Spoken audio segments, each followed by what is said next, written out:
থেকে আসছি আমরা যেন সুভাষটা দাওয়াল তার বয়ান যেন আমরা ভালো করে শুনতে পারি বা বুঝতে পারি, তার জন্য আমরা একদিন আগে থেকে আসছি। একদিন এই স্বাধীনতার পর আমরা কেবলমাত্র মিজানুর রহমান আজহারীকে পেয়েছি। রহমতুল্লাহি ওয়া বারাকাতুহু। সুপ্রিয় দর্শক শ্রোতা, লালমনিরহাটে আজকে ডক্টর মিজানুর রহমান আজহারীর মাহফিল। এই মাহফিলকে কেন্দ্র করে কি হচ্ছে দেখুন, গতকাল থেকে এখানে লোকজন এসে জমায়েত হয়েছে। আমি বাংলাদেশের এ পর্যন্ত কোনো প্রধানমন্ত্রী কোনো বক্তার জন্য দেখি নাই যে দীর্ঘ একদিন আগে এইরকমভাবে তার আলোচনা শোনার জন্য বা তার সমাবেশে এইরকমভাবে উপস্থিত হয়। ঠিক আজকে এই 2025 সালে দাঁড়িয়ে এখানে দেখতেছি লক্ষ লক্ষ লোক একদিন আগেই এসে তারা সমবেত হয়েছেন একমাত্র ডক্টর আল্লামা মিজানুর রহমান আজহারীর এই ওয়াজ শোনার জন্য। তা আপনারা বাংলাদেশের এই বিশেষ করে উত্তরবঙ্গের একবারে শেষ প্রান্তের দিকে এই লালমনিরহাট অবস্থিত।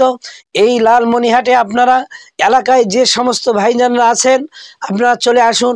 আর বিশেষ করে আমরা দেখেছি যে এই সিলেটে মিজানুর রহমান আজহারীর মাহফিলকে কেন্দ্র করে সামনের সাইডে একদল তারা গোলমাল করিয়ে মাহফিলটা পুরাপুরি সম্পূর্ণ সমাপ্ত করতে দেননি।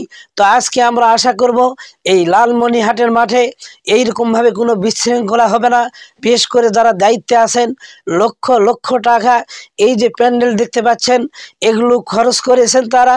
আর এটা আয়োজন করতে কি পরিমাণ ত্যাগ স্বীকার করতে হয়, কত কষ্ট করতে হয় আপনারা বিভিন্নভাবে যারা বিভিন্ন মাহফিল করেন, সমাবেশ করেন, আপনারা এগুলো জানেন এবং এই কষ্টের মর্ম আপনারা জানেন।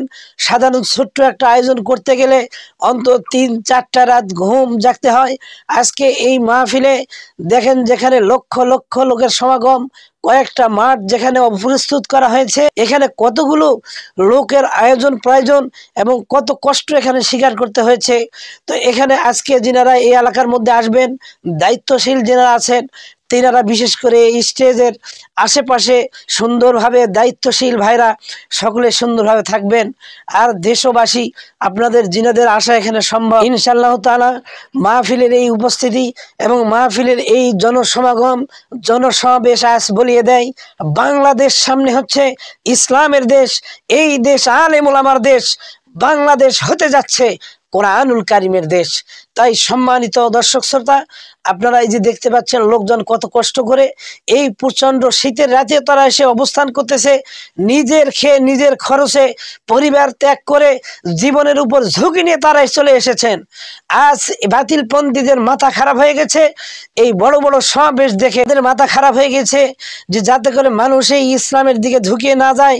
কেন মানুষ ঝুঁকিয়ে যাচ্ছে ইসলামের দিকে, এইটা তারা চাচ্ছে। আর চাচ্ছে যে যাতে করে এই সমস্ত সমাবেশগুলো না হয়, লন্ডভন্ড হয়ে যায়।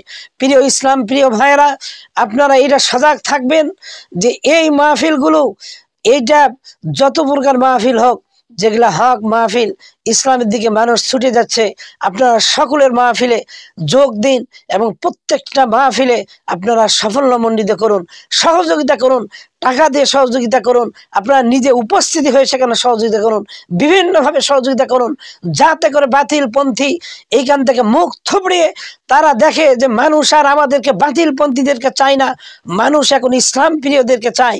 আর বাতিলপন্থীরা দলে দলে যেন তারা ইসলামের দিকে ঝুঁকিয়ে পড়ে। যেমন আল্লাহ তাআলা সূরা আন-নাসরের মধ্যে বলেছেন, ইযা জাআ নাসরুল্লাহি ওয়াল ফাত ওয়া রাআইতান নাসা ইয়াদখুলুনা ফি দীনিল্লাহি আফওয়াজা। হে নবী, আপনি দেখবেন তখন দলে দলে লোক এসে ইসলামের মধ্যে ঢুকে পড়বে। তো আজ যেন আমরা এটাই দেখতে পাচ্ছি যে দলে দলে লোক ইসলামের মধ্যে ঢুকে পড়তেছে। তার প্রমাণ হচ্ছে এই মাহফিলের উপস্থিতিগুলোতে, এটাই আমরা প্রমাণ পাচ্ছি। মাহফিলের উপস্থিতিতে লোকজনের আমরা আজকে এটা প্রমাণ পাচ্ছি।